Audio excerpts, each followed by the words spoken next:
नमस्कार दोस्तों।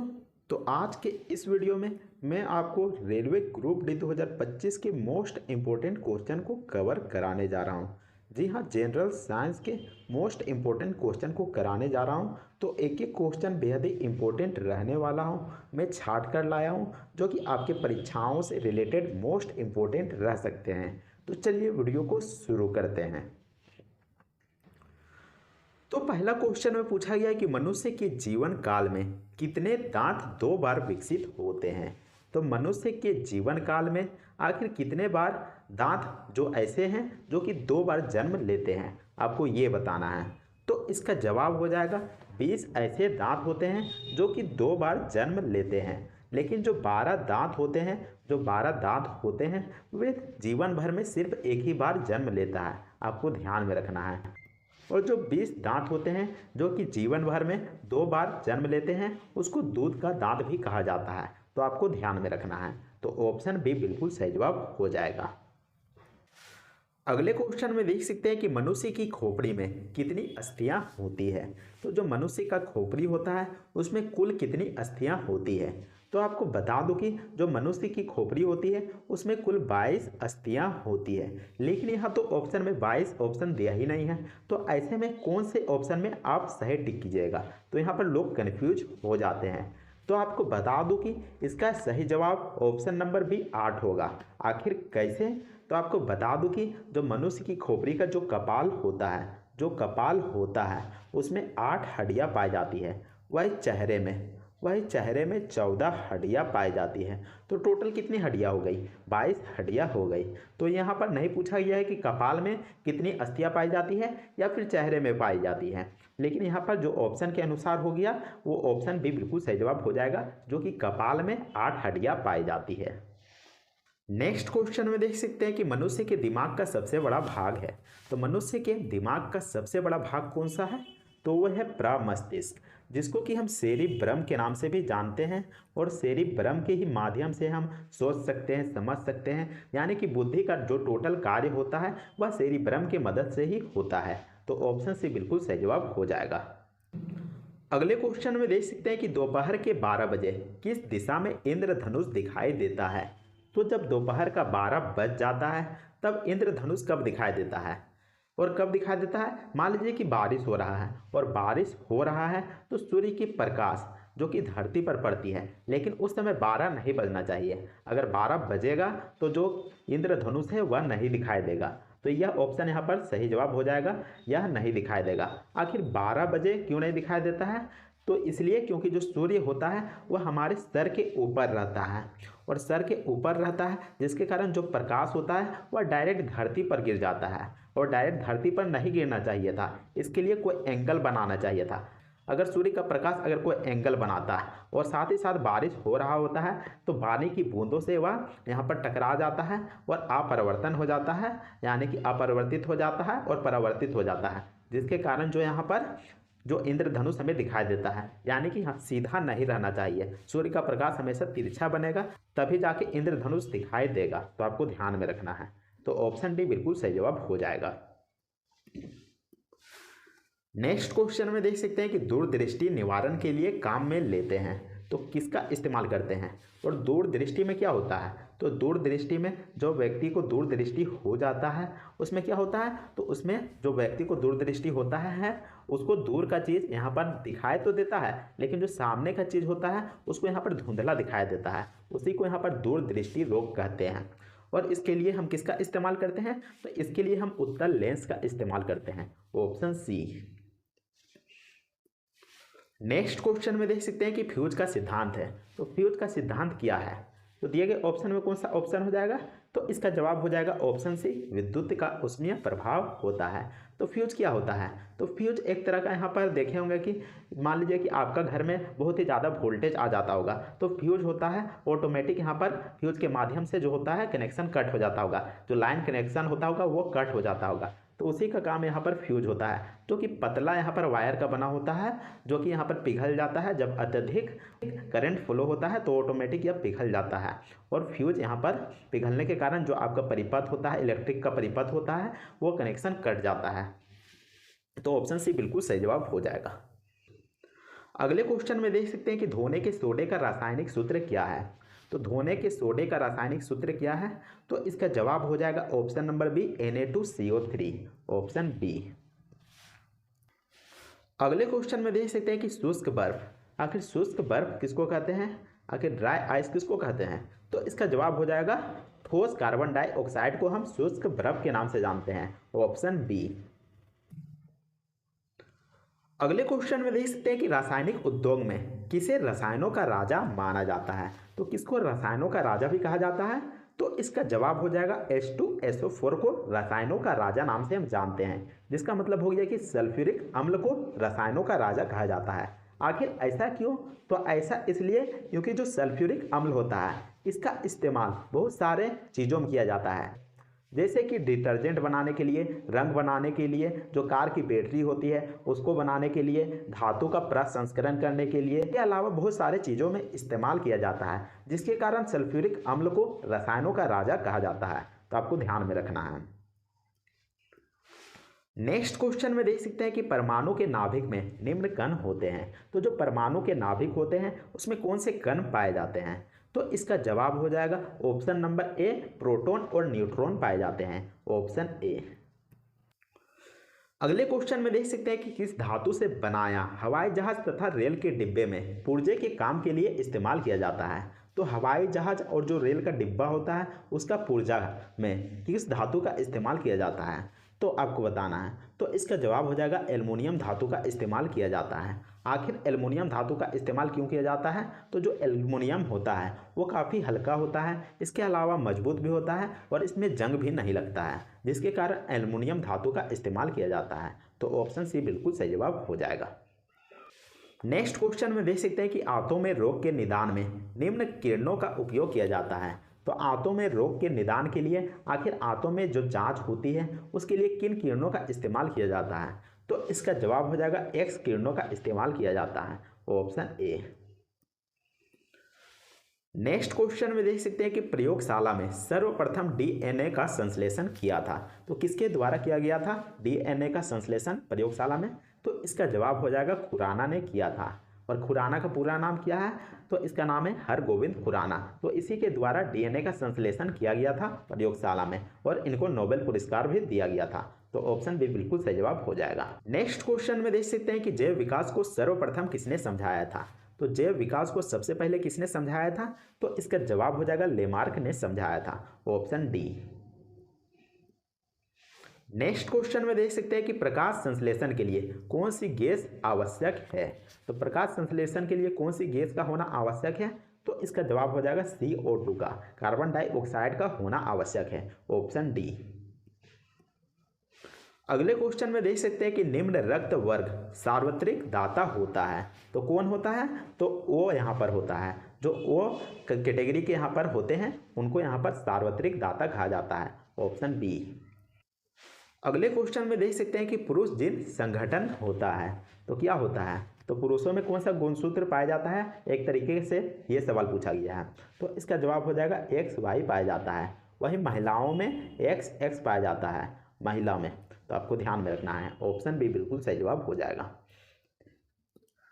अगला क्वेश्चन में देख सकते हैं कि प्रकाश संश्लेषण होता है।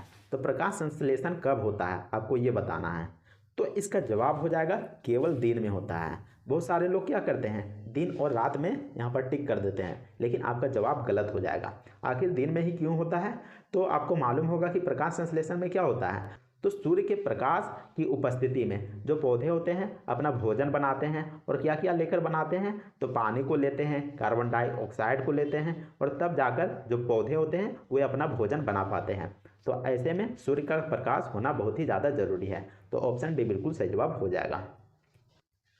अगले क्वेश्चन में देख सकते हैं कि प्रकाश विकिरण की प्रकृति होती है। तो प्रकाश विकिरण की प्रकृति कैसी होती है, तो वह तरंग एवं कण के समान होती है, ऑप्शन सी।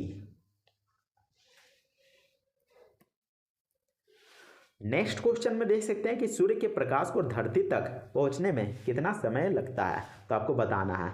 तो ऐसे तो समय कितना लगता है, तो 8 मिनट 20 सेकेंड लगता है, लेकिन यहाँ पर लगभग में पूछा गया है तो 8.3 मिनट यहाँ पर हो जाएगा, ऑप्शन सी बिल्कुल सही जवाब हो जाएगा।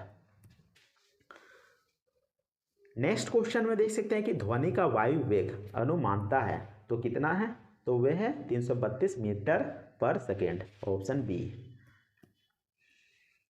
नेक्स्ट क्वेश्चन में देख सकते हैं कि पानी का घनत्व अधिकतम होता है, तो जो पानी का घनत्व अधिकतम कितना डिग्री सेल्सियस पर होता है आपको ये बताना है। तो इसका जवाब हो जाएगा 4 डिग्री सेल्सियस पर होता है। आखिर ऐसा क्यों, तो आपको बता दो कि ऐसा इसलिए होता है क्योंकि जो खाली स्थान होता है इसमें बहुत ही ज़्यादा कम होता है, यानी कि जो इसका अणु होता है, जो पानी का अणु होता है वह बहुत ही ज़्यादा पास पास आ जाते हैं जब 4 डिग्री सेल्सियस पर होता है और इसका घनत्व होता है जो अधिकतम हो जाता है। तो आपको ध्यान में रखना है।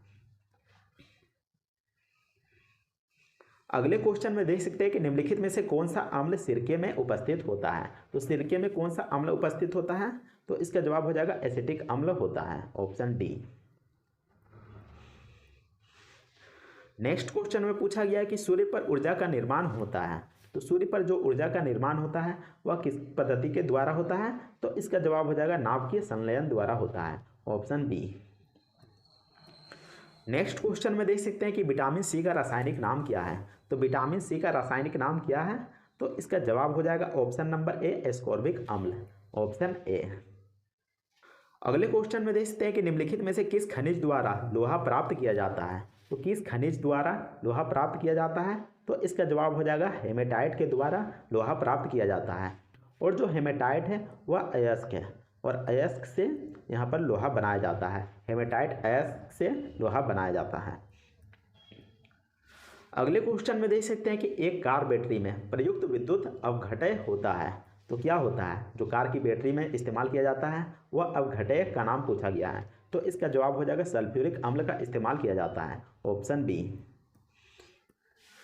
नेक्स्ट क्वेश्चन में देख सकते हैं कि हवा में जिस गैस की मात्रा सबसे अधिक होती है वह है, तो हवा में सबसे अधिक मात्रा में कौन सी गैस पाई जाती है, तो इसका जवाब हो जाएगा नाइट्रोजन गैस पाई जाती है। और कितना परसेंट पाया जाता है, तो 78% पाया जाता है, लगभग 78% पाया जाता है।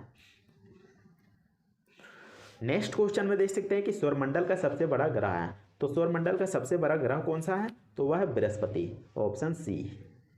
अगले क्वेश्चन में देख सकते हैं कि सेल्सियस स्केल पर मानव शरीर पर सामान्य तापमान कितना होगा, तो मानव शरीर का सामान्य तापमान कितना होगा, तो 37 डिग्री सेल्सियस होगा, ऑप्शन सी। नेक्स्ट क्वेश्चन में देख सकते हैं कि परमाणु नाभिक के अवयव होते हैं, तो जो परमाणु नाभिक के अवयव क्या होते हैं, कौन सा होता है, तो इसका जवाब हो जाएगा प्रोटॉन और न्यूट्रॉन होता है, ऑप्शन सी। अगले क्वेश्चन में देख सकते हैं कि मच्छर भगाने वाली दवाइयों में सक्रिय रसायन है, तो मच्छर भगाने वाले दवाओं में सक्रिय रसायन कौन सा है, तो इसका जवाब हो जाएगा एलिसरीन है, ऑप्शन ए। अगले क्वेश्चन में देख सकते हैं कि निम्नलिखित में से कौन वैकल्पिक ऊर्जा का सबसे बड़ा भंडार है, तो कौन सा वैकल्पिक ऊर्जा का सबसे बड़ा भंडार है, तो वह है सौर ऊर्जा। आखिर सौर ऊर्जा क्यों है, तो इसको यहाँ पर ख़त्म नहीं किया जा सकता है, यह असीमित है, असीमित है और साथ ही साथ यह हमेशा खत्म होता है और बनते रहता है।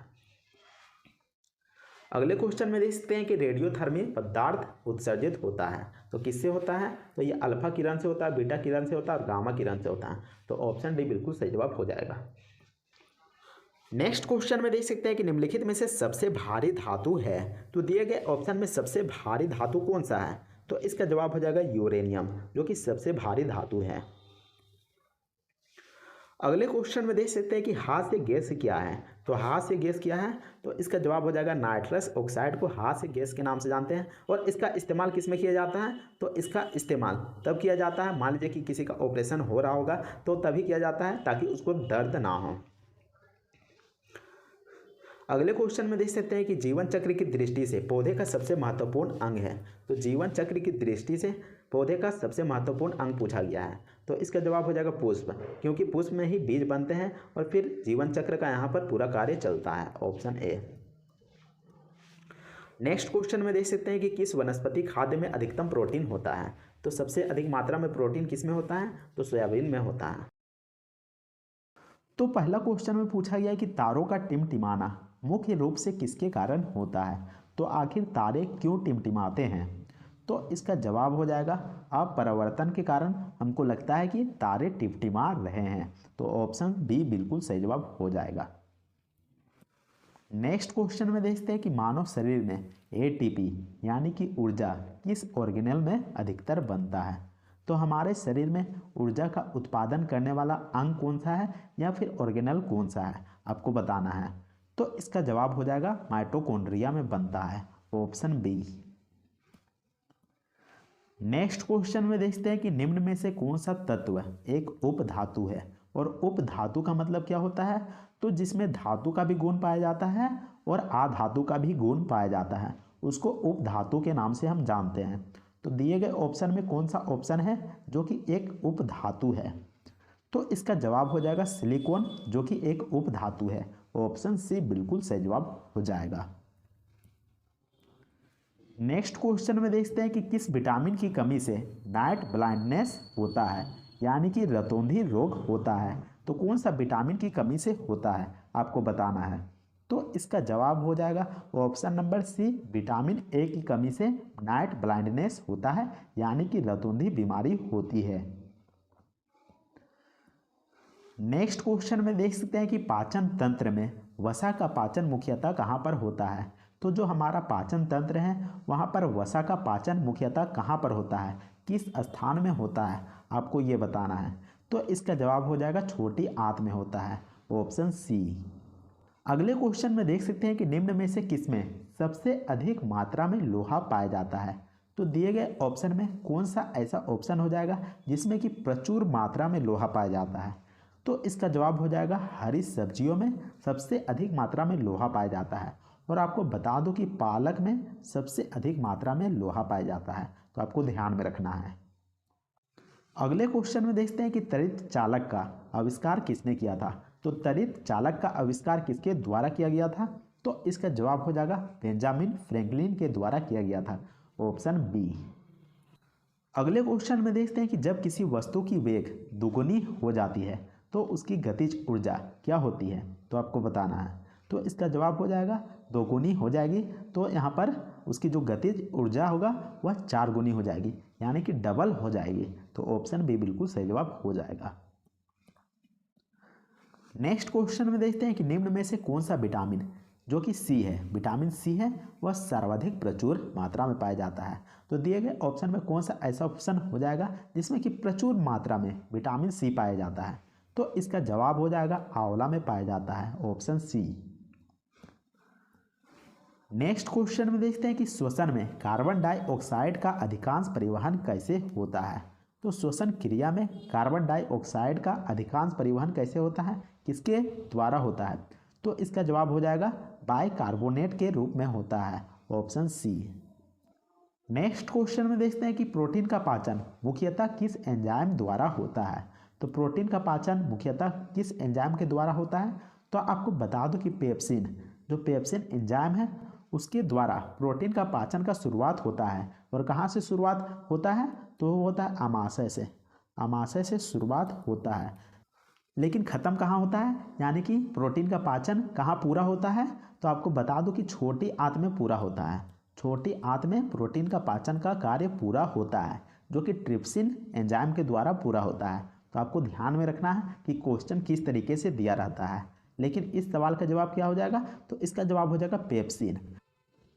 नेक्स्ट क्वेश्चन में देखते हैं कि निम्नलिखित गैसों में से किसे लाफिंग गैस के नाम से भी जाना जाता है। तो किस गैस को लाफिंग गैस के नाम से जानते हैं।